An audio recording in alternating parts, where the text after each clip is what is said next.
Well, there are many aspects in this question. It's a very complicated question to answer. First of all, I do think, yes, decisions correspond to politicians. And scientists, it corresponds to scientists to investigate and get the results and communicate them to the politicians in the best way so that they can use them properly. Okay, so everybody needs to fulfill their function. Having said that, of course, then there are certain interactions, and there are politicians that are more ready to listen to scientists, others less. There are committees. There have been many structures created in every country, in every region, almost in every village, to find out who can be the source, a reliable source of information to take the right decisions.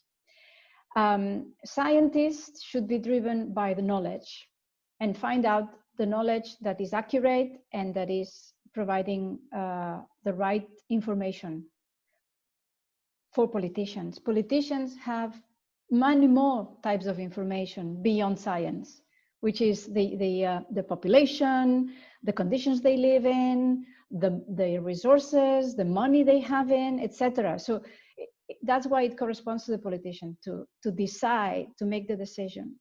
Now, in this, and that applies to any field.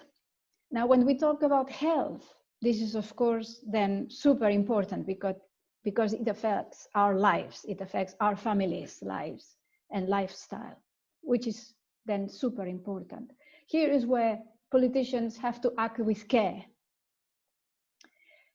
What it is an open question, and unfortunately I cannot give a final answer to this question, but it is an open question to what extent the scientific criteria should prevail over a social criteria. And that, I have to say, in the end, is a matter of a balance, indeed. Because if you place yourself for a moment, if you think you would be a politician responsible for a municipality, for example, imagine how difficult it would be for you to take decisions.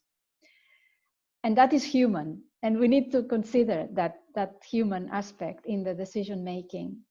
Now, there are channels of information that I think that could have been improved so that the information should have been perhaps a little bit more accurate before supplying it. But I think that many people have acted, politicians, scientists have acted out of pressure to provide the information they have at a certain time.